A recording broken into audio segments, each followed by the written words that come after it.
These are notes for section 1.4c. This is our third day of solving systems of linear equations. The first day we did graphing, and graphing is really helpful when you are given two equations in slope-intercept form, which is y equals, right? And you have to be given a graph.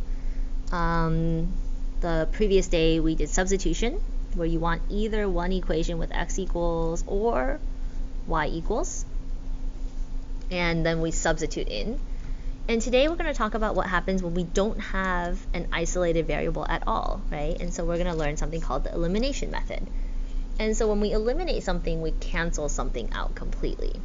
So the elimination method works best when both equations are in standard form.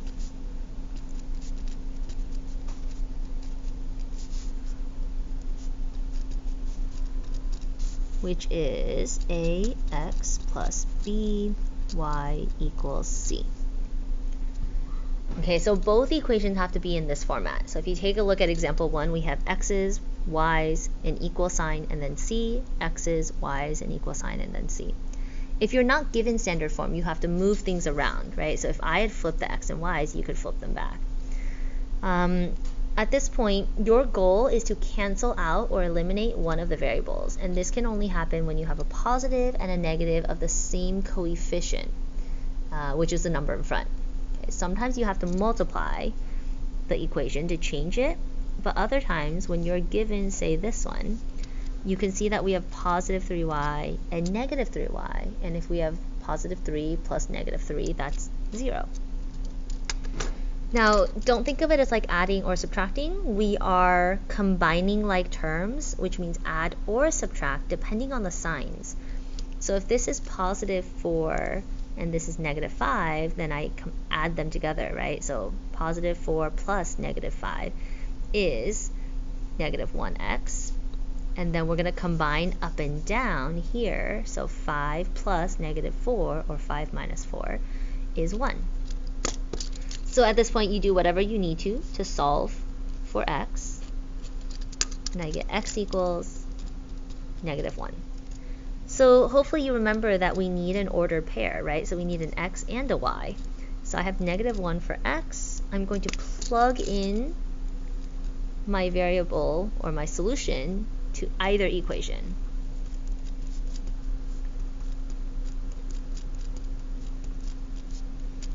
It does not matter which one you pick. They will both work and they will both give you the same y value.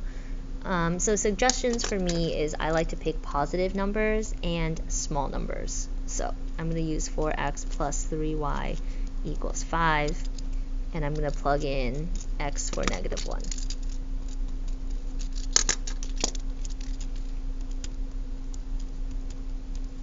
Four times negative 1 is negative 4, plus 3y equals 5. I'm going to try to get y by itself and add 4 on both sides. 3y equals 9. Okay, so notice here I'm trying to keep this. Now I need to divide by 3, and we get y equals 3. If you plug it into the second equation, I promise you it will still be y equals 3. Okay? So this is for you to try now. Take a moment and notice that the 2 and the negative 2x and negative 2x cancel out, and so you can continue from here. Let me just pull up what were the answers. I think if you do this correctly, you should get 4, 1. So just be careful when you do this. This is 12y equals 12, and so y equals 1. Box this as your final answer. Okay. Now, what happens if nothing cancels out nicely? Well, if nothing cancels out, you can multiply the equation or divide, but you have to divide or multiply the entire equation to cancel out a variable. So if you take a look, I could multiply everything by 9, 9, and 9. And if I did that, then I would get positive 18x and negative 18x, right? So that I could cancel that out. I could also multiply and make these cancel. So this one would be positive 6x, and this one I multiply by something to make it negative 6x. Or sorry, positive 6y and negative 6y. I'm going to choose the second option because I think multiplying 14 by 3 is easier for me than 14 by 9. Now, why does it have to be a negative? Because 2 times negative 3 gives me negative 6y, which will cancel. So what do we get? 18x plus 6y equals 6. And then here we will have negative 6x. Oops, no, sorry. Negative times a negative is a positive. Minus 6y equals positive 42. Now I always do a check because this is very dangerous in terms of signs. So if I multiply by a negative, that means all the signs have to change. So negative becomes a positive, positive, negative, negative, positive. And now I can continue. This is a 0. 18 combined with 6 is 24x because they're both positives. And then equals 48. Divide by 2 on both sides. And I get, oh sorry, divide by 24 on both sides because I want to cross out 24. And I get x equals 2. Okay, plug it back in. It doesn't matter which one, so I'm going to use, let's do 18x plus 6y equals 6. I'm choosing the first one because it's all positives. You can totally use the second one if you want.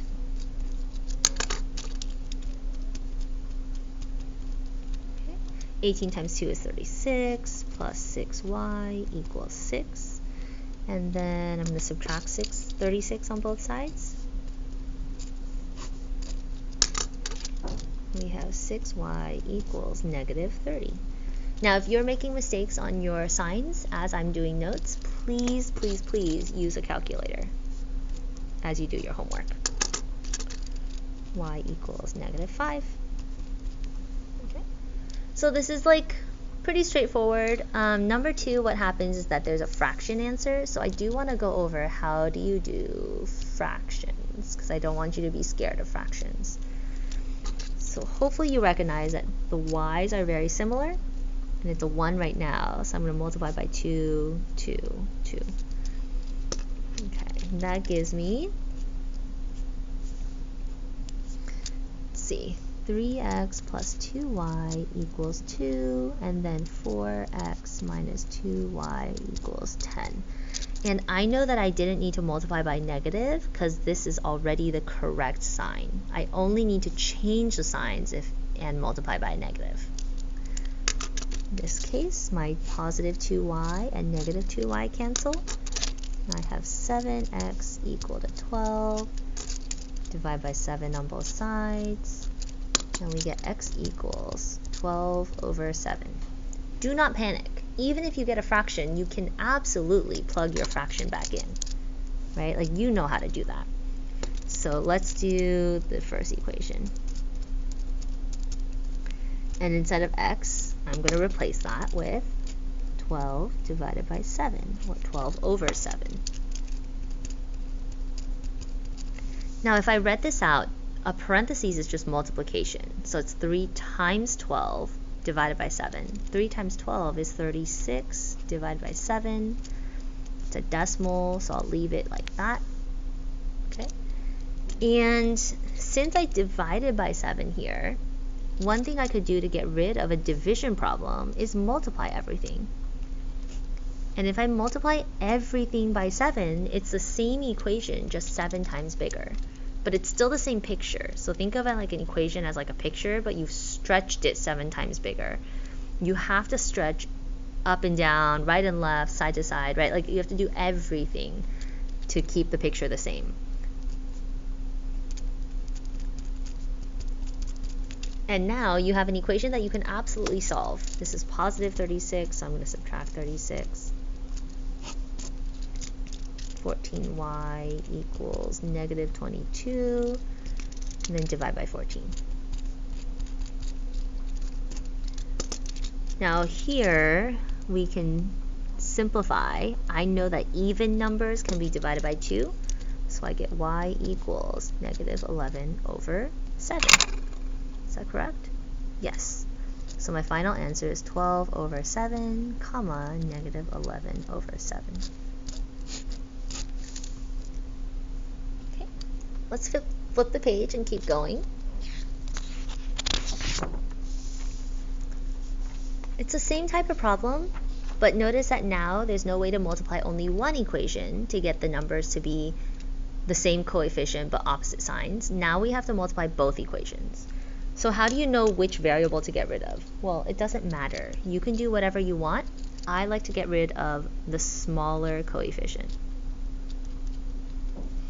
What do I mean by that? Well, 2 and 3 is smaller than 2 and 5, right? And what you're going to do is you're going to multiply those numbers. So 2 times 3 is 6x. So I'm going to try to get 6x and negative 6x. So if I want 6 on the top and negative 6 on the bottom for x's, I know I'm going to multiply by 3, 3, 3. Notice that's the bottom number right there, or bottom coefficient. And then on the bottom, I'm going to multiply by 2, 2, 2.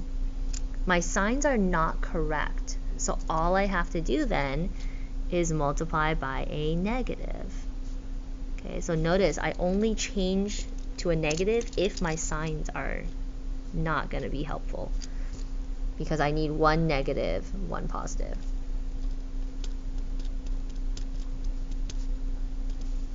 Make sure that you multiplied everything.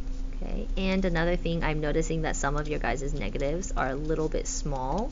Try to make them a little bit bigger. Positive 6x cancels with negative 6x. 15y and 14y combine to 19y. 27 and negative 8 is 19. So y equals 1. Plug it back in. And I'm going to get, doesn't matter which one you pick, but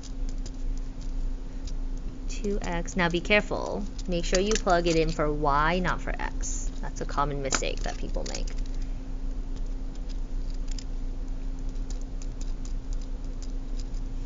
So let's subtract 5 on both sides. 2x equals 4. Divide by 2. We get x equals 2. So 2 comma 1. Okay. Number 3. Let's go over number 3. Something weird is going to happen when this gets worked out. Okay, so you could divide or you can multiply. I'm just going to multiply to keep things simple. Y's are smaller, so I'm going to multiply by 6 on top, right, because that's the one we want to get rid of, these ones, and then by 4 on the bottom. Now 4 times 6 is positive 24, and here's a negative 24, so those y's will cancel out nicely. So I'll have negative 36x minus 24y equals 0, right? 0 times 6 is 0. And then I'll have 9 times 4 is positive 36 plus 24y equals 0. And look at that. Something weird really happens here where everything cancels. That means we have 0 equals 0. We have a true statement. And guys, if you look at these two equations right here, do you notice that they're the same lines? Okay, if you have the same line, you're going to get a true statement when you combine them. And what that means is there are infinitely many solutions.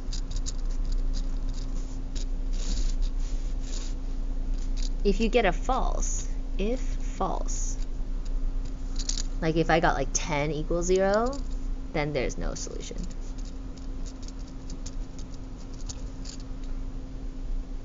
Okay. Sorry. Take a moment and pause if you need to write things down. Let's transition into word problems. We're just going to set these up. Okay, you can still solve using elimination. So I've only put in step 1, define the variables, and step 2, write the equations, but step 3 is to solve, and step 4 is to write your answer as a complete sentence.